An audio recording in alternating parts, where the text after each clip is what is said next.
Hứa Khải Đàm Tùng Vận, chỉ cần một giây nhìn nhau thôi, cũng đủ em là của anh rồi, chỉ cần một giây nhìn nhau thôi, cũng đủ em là của anh rồi. Đêm Thượng Hải lấp lánh ánh đèn, giữa thành phố hoa lệ ấy, có hai con người lặng lẽ đứng đối diện nhau trong một khoảnh khắc tưởng chừng bình thường, nhưng lại làm thay đổi tất cả.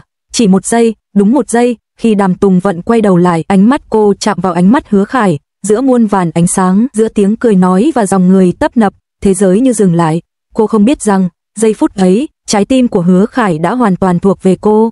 Đó là lần đầu tiên họ gặp nhau tại phim trường, anh là người đến sau, cô đang quay cảnh dưới mưa nhân tạo, ướt vai, cười nhẹ giữa tiếng chỉ đạo của đạo diễn. Khi cô ngẩng lên, đôi mắt ấy, nụ cười ấy, ánh sáng ấy, khiến Hứa Khải chỉ biết đứng yên, không thể cất lời. Anh không biết tại sao mình lại lặng người đến thế, chỉ một giây thôi, nhưng giây ấy như định trước cả một hành trình.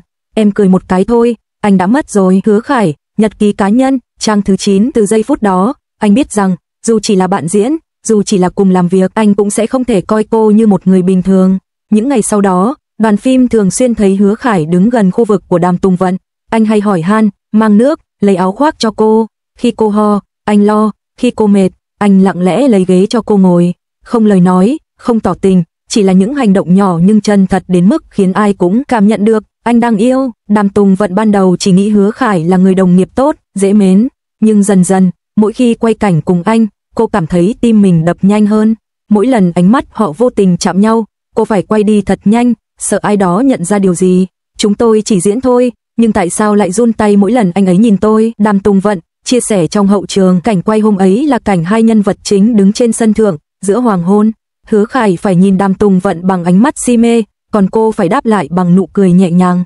Chỉ một cảnh đơn giản, nhưng đạo diễn phải hô, cắt, đến 8 lần, vì ánh mắt hai người thật đến mức không ai tin là đang diễn. Khi đạo diễn hỏi hai người đang nhập vai hay thật lòng vậy, cả đoàn bật cười, nhưng không ai biết rằng, câu hỏi đó chạm đúng vào sự thật mà chính họ cũng chưa dám thừa nhận. Kết thúc buổi quay, trời đã khuya, Đàm Tùng Vận ngồi một mình trên ghế, lau lại lớp trang điểm.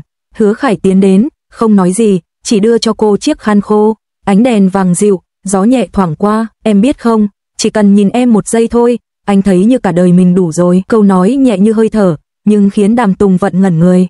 Cô không trả lời, chỉ cúi đầu, nhưng đôi má đỏ hồng. Khoảnh khắc ấy, cả thế giới như im lặng để hai trái tim cùng đập một nhịp. Không công khai, không tuyên bố, chỉ có những buổi cà phê sau giờ quay, những tin nhắn lúc nửa đêm, em ngủ chưa? Và những lần vô tình cùng chọn chung một bài hát. Tình yêu đến nhẹ nhàng như làn gió. Hứa Khải không cần nhiều lời, anh chỉ muốn ở gần cô, bảo vệ cô, khiến cô cười. Anh từng nói nếu mỗi ngày được nhìn em một lần, chỉ một lần thôi, là đủ cho anh sống cả ngày hạnh phúc. Một năm sau, họ cùng dự lễ trao giải ở Thượng Hải. Đêm đó, trên thảm đỏ, Hứa Khải đi sau vài bước.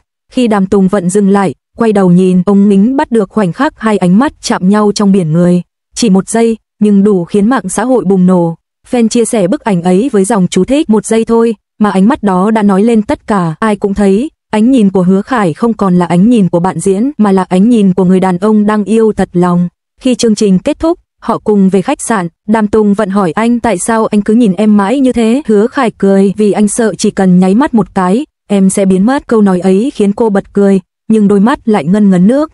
Cô hiểu, tình cảm ấy không còn là trò đùa của giới showbiz, mà là thật đến mức làm người ta sợ mất nhau. Thời gian trôi qua, họ vẫn song hành trong sự nghiệp, có lúc xa, có lúc gần, nhưng ánh mắt mỗi khi gặp nhau vẫn nguyên vẹn. Dù chỉ nhìn nhau một giây thôi, người ta cũng thấy được tình yêu chưa bao giờ vơi đi. Một buổi phỏng vấn, phóng viên hỏi Hứa Khải, nếu được chọn chỉ một điều ước trong tình yêu, anh sẽ ước gì? Anh đáp, tôi chỉ ước mỗi sáng mở mắt ra, người đầu tiên tôi nhìn thấy vẫn là cô ấy. Đàm Tùng Vận từng viết trong nhật ký, có lẽ định mệnh của tôi là anh, vì chỉ cần nhìn nhau, tôi đã không thể quên. Tình yêu của họ không cần những lời hứa trăm năm, không cần nghi lễ cầu kỳ, chỉ cần một giây, giây mà họ nhìn nhau, hiểu nhau và biết rằng đã thuộc về nhau.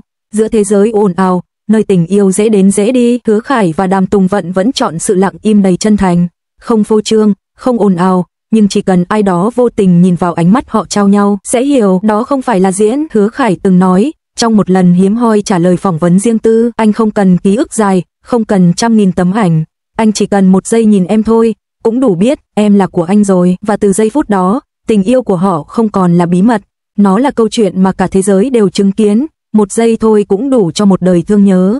Giữa kinh đô ánh sáng, chỉ cần có em, mọi thứ đều lung linh hơn cả tháp Eiffel. Tháng 5, Paris vào mùa xuân rực rỡ, hoa anh đào nở khắp các con phố nhỏ, ánh nắng xuyên qua những ô cửa kính của quán cà phê cổ điển. Giữa thành phố lãng mạn nhất thế giới ấy, Hứa Khải và Đàm Tùng Vận bí mật đáp chuyến bay đến Pháp sau khi tin tức công khai tình cảm của họ khiến cả châu Á dậy sóng. Không paparazzi, không fan vây quanh, chỉ có hai người một tình yêu. Họ chọn ở tại một khách sạn nhỏ nhìn ra sông Sen. Ban công căn phòng được phủ bởi những chậu hoa oải hương tím, mùi hương dịu dàng hòa vào gió, khiến không khí như một bản nhạc nhẹ. Hứa Khải đứng bên khung cửa sổ, nhìn xuống dòng sông. Anh cười khẽ, nói với giọng thấp trầm, anh đã đến Paris nhiều lần, nhưng lần này là lần đầu tiên anh thấy nó thật sự đẹp. Vì có em. Đàm Tùng Vận mỉm cười, ánh mắt cô rực sáng như chính buổi bình minh nơi thành phố hoa lệ. Tối hôm đó, họ cùng đi bộ đến tháp Eiffel, biểu tượng của tình yêu.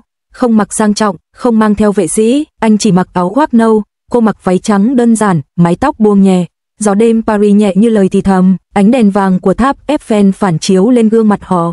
Hứa Khải cầm tay cô, khẽ siết lại, em biết không, lần đầu anh nhìn em, anh đã nghĩ nếu một ngày nào đó được nắm tay em dưới tháp Eiffel, anh sẽ không cần gì khác nữa. Đàm Tùng Vận nhìn anh, đôi mắt khẽ cong, và hôm nay anh làm được rồi. Họ cùng bật cười, tiếng cười hòa vào tiếng gió, vào dòng người đang ngắm tháp, vào những tiếng đàn đường phố của nghệ sĩ Paris. Khoảnh khắc ấy không ồn ào, nhưng đẹp đến nao lòng. Trên quảng trường Trocadero, nơi có góc nhìn toàn cảnh tháp Eiffel đẹp nhất, Hứa Khải nhẹ nhàng ôm lấy Đàm Tùng Vận từ phía sau. Ánh đèn vàng phản chiếu trên mái tóc cô, gió đêm luồn qua những ngón tay anh. Từ ngày đầu tiên gặp em, anh đã không còn thuộc về chính mình nữa. Cô quay lại, đôi mắt chạm vào ánh nhìn sâu thẳm của anh. Trong tích tắc, anh cúi xuống, đặt lên môi cô một nụ hôn, không quá dài, không quá vội, mà là nụ hôn của hai trái tim từng chờ đợi quá lâu mới dám thổ lộ. Xung quanh là tiếng người, là âm nhạc, là ánh sáng rực rỡ, nhưng với họ, thế giới dường như chỉ còn lại hai người. Em biết không, trong khoảnh khắc ấy, anh chỉ muốn thời gian dừng lại. Hứa Khải trích phỏng vấn sau này, sau khi rời tháp Eiffel, họ dắt tay nhau đi dọc theo bờ sông Sen. Hai người dừng lại ở một quán cà phê nhỏ mở suốt đêm. Đàm Tùng Vận chọn một ly cacao nóng, Hứa Khải gọi cappuccino. Chủ quán, một phụ nữ Pháp trung niên, nhìn họ, cười nói bằng tiếng Anh, "You look like a newly married couple." Hai người trông như một cặp vợ chồng mới cưới vậy. Cả hai bật cười, nhìn nhau ngại ngùng. Đàm Tùng Vận khẽ nói, "Nếu bà ấy biết chúng ta vừa công khai, chắc bà ấy sẽ càng tin thật mất." Hứa Khải nhướng mày, trả lời, "Anh thì muốn tha câu nói ấy, đơn giản thôi, nhưng đủ khiến không khí trong quán trở nên ấm áp lạ thường." Ngày hôm sau, họ đến vườn Luxembourg, nơi những cặp đôi thường ngồi đọc sách hoặc nghe nhạc. Không ai nhận ra họ. Hứa Khải ngồi tựa vào vai Đàm Tùng Vận, mắt khép hờ, nói khẽ, "Anh không cần thảm đỏ, không cần ống kính, chỉ cần em bên cạnh thế này thôi, anh thấy mình đang sống thật sự." Đàm Tùng Vận cười, "Anh biết không, em từng nghĩ tình yêu trong showbiz là điều xa xỉ, nhưng gặp anh rồi, em thấy hóa ra nó cũng có thể bình yên." Ánh nắng chiếu xuyên qua rèm cửa, Đàm Tùng Vận ngồi trên ghế, khoác áo len trắng, cầm tách trà nóng. Hứa Khải chụp lén vài tấm hình, rồi mỉm cười nói, "Em không cần diễn, chỉ cần ngồi im thôi, đã là cảnh đẹp nhất anh từng thấy." Cô bật cười, rồi lấy máy chụp lại anh, "Vậy là công bằng nhé, anh cũng đẹp lắm, nhưng đẹp nhất là khi nhìn em." Khoảnh khắc đó, ống kính không còn là ranh giới giữa diễn và thật nữa, chỉ còn hai người thật đến từng nhịp thở. Trước khi rời Paris, Hứa Khải viết cho cô một bức thư, để lại trong vali. "Tùng Vận à, có thể anh không giỏi nói, nhưng anh biết rõ một điều, mỗi khi em cười, thế giới của anh sáng lên. Nếu có thể, anh muốn cùng em đi khắp nơi, dù là Paris, Thượng Hải hay chỉ một con phố nhỏ ở Bắc Kinh, chỉ cần có em, nơi đâu cũng là nhà. Anh yêu em." Hứa Khải khi đọc xong, Đàm Tùng Vận rơi nước mắt, cô đáp lại bằng tin nhắn ngắn gọn, "Em cũng yêu anh, và anh biết không, chỉ cần một giây nhìn anh thôi, là đủ để em tin, em chọn đúng người." Paris khép lại bằng buổi hoàng hôn tím, hai người nắm tay nhau đứng trên cầu Pont Neuf, ngắm dòng sông Sen lấp lánh. "Em có tin vào định mệnh không?" Hứa Khải hỏi. "Tin chứ." Cô đáp. "Vì sao?" "Vì định mệnh đã mang anh đến với em." Hứa Khải cười khẽ, hôn nhẹ lên trán cô. Gió đêm thổi qua, mang theo tiếng chuông nhà thờ xa xa. Đêm ấy, Paris chứng kiến một tình yêu không lời hứa hẹn, không ồn ào, nhưng sâu đến tận tim. Một tình yêu chỉ cần một giây nhìn nhau mà đủ biết cả đời này, không ai có thể thay thế.